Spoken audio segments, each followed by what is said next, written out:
Okay, here we have Chris sat behind the drums there, and he's going to do some little bit of work for us.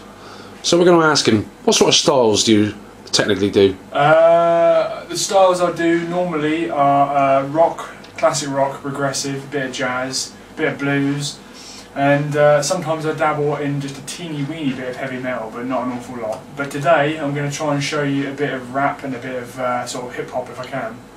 Okay, a bit of an all-rounder then. A bit of an all-rounder, really. Okay then. We'll start off with the standard of the drumming, okay? And this is pretty much what we're looking at, okay? Standard kit as well, so just stand this up. Here we go.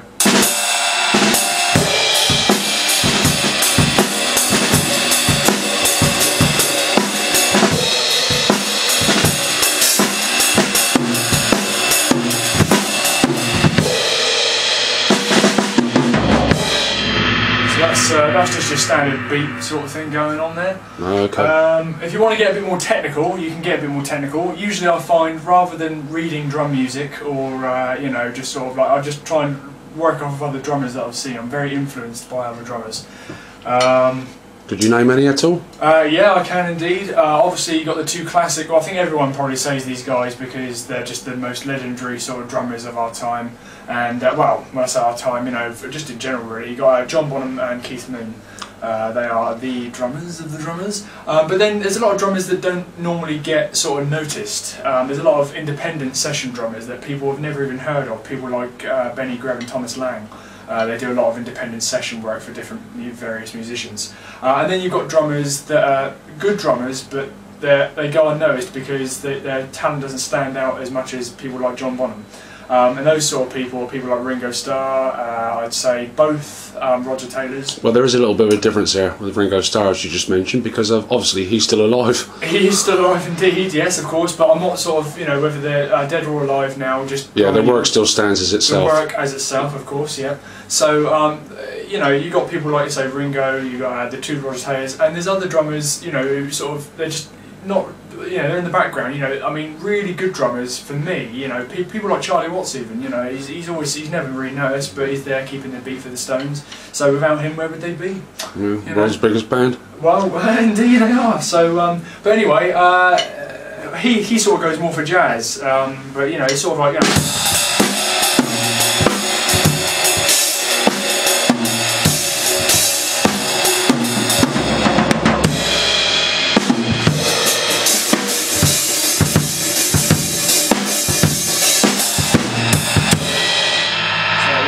brief sort of, you know.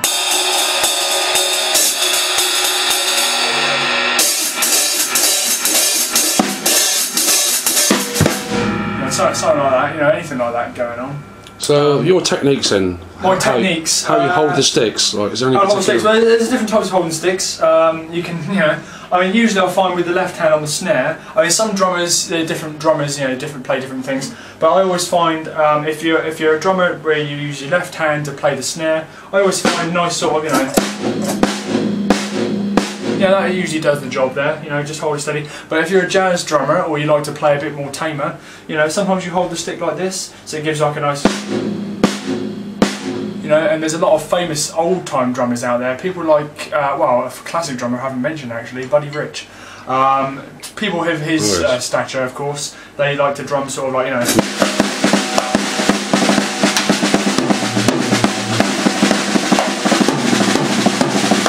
You know, that sort of, you know, I don't know, but yeah, they just like to go a bit mad on the kit there. Not as good, nowhere near as good as he is, so I can't sort of match. Yeah, we often see drummers playing like you just have now, yeah.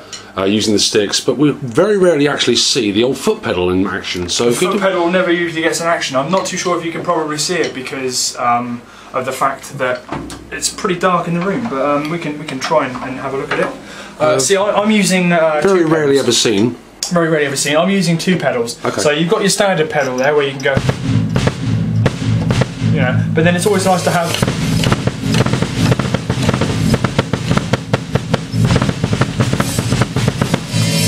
you know, so usually I'm not very good with the double pedal thing. Probably better with a double bass drum, I don't have that. So usually when I'm playing, if I'm not using the hi-hats, I can focus on the double pedal by using the ride cymbal. So in which case, usually when I'm doing my fills, so if I'm playing around, I can sort of, you know, hit the double pedal, and you might hear it on there, I don't know, but usually I'm sort of going...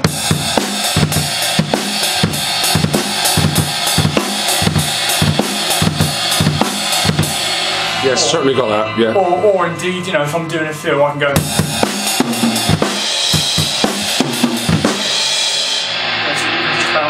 Can you just explain about the cymbals? The cymbals, yeah, I can explain about the cymbals. Obviously, as every drummer, well, as everyone who knows about drums or anything about drums, you've got different types. I'm not using any chinas or splashes today or anything like that, but I have this typical ride here, which is a lovely, it's a 21-inch, I believe, traditional mini cup. I like to use Istanbul cymbals and Sabian, but this one is a ride, and you know, you can crash it, but it's always good for. Okay. Yeah. Then of course you've got this one here. This one here is the 18-inch, which I prefer 18 to 16 because I think 16 is too sort of tinny, especially when you're recording. This is the 18. I'm using two 18s here, and they give a superb sound. And we go with this one here. See, there's a slight difference there in the tone as well, even though they're both 18s. The hi-hat section here, we've got 14-inch hi-hats. These ones, obviously, they're every drummer's baby because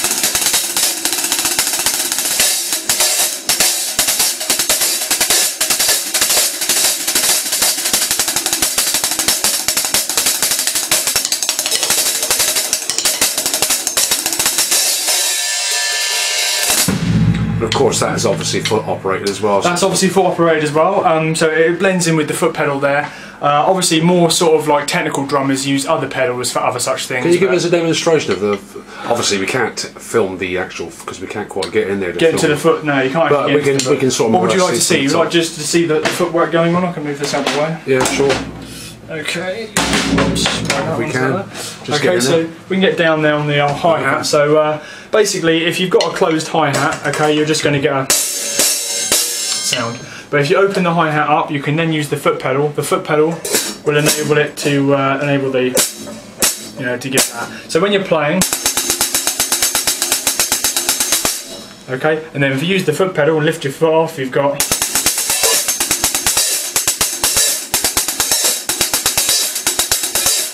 Very good Thing going on, so that's quite nice, isn't it? Yes. Anything else you require to know? Can try and do it's different standard of drumming. I've checked this drumming out lately because a friend of mine has asked me to do it for a video that he wants to make.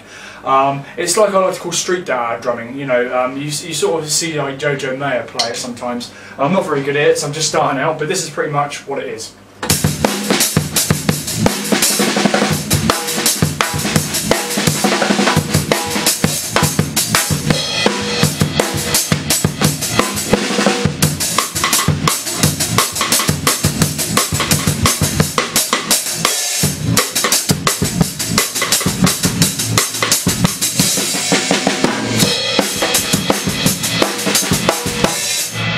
If you want obviously a more tempo, because sometimes drummers like to go a bit faster.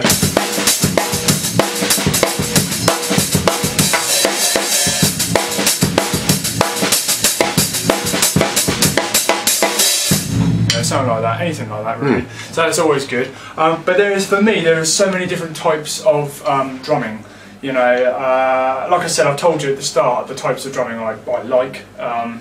But for me, I mean, obviously a typical classic rock drumming, or just rock drumming in general, is pretty cool. But I find that a lot of drummers that I've spoken to with heavy metal drumming and thrash drumming, they find it so difficult because they're constantly going, but I found an easier way of doing it, which makes it still sound cool. Rather than sort of like going really mad, all you have to do is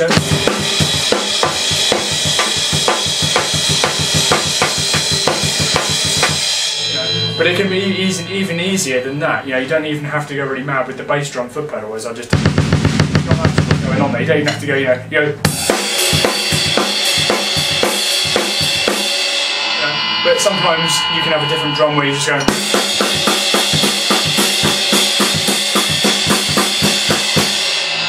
just keep that going, and you know, you don't have to go too mad. You don't have to say, so a lot of drums go, oh yeah, let's go manual here. You know, just sort of keep a, you know, and that just keeps you going. As long as you've got the snare there. And I always found that playing with the frontliners, you know, when we want to speed up a song, I found rather than sort of playing it like, oh my god, you know, it's getting too much like that, all you have to do is slow the pace down, and it makes it sound faster, but it's actually not. So if we're doing Born to Be Wild, rather than going, I just find that, you know, if we speed up the song, you go da da da da da da, and I just go. But then, as I'm going, rather than going faster like that, I decide to use two hands, and I'm going.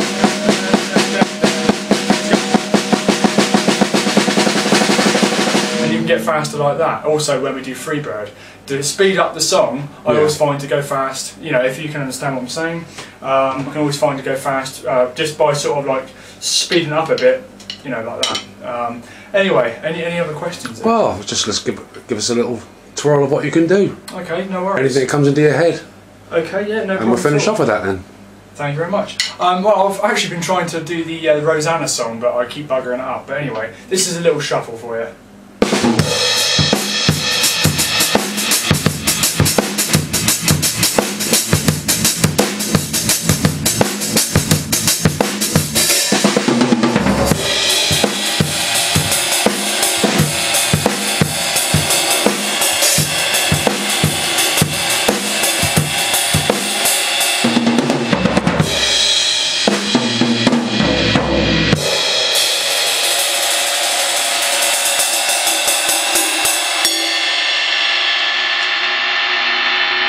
Okay, Chris, thanks very much.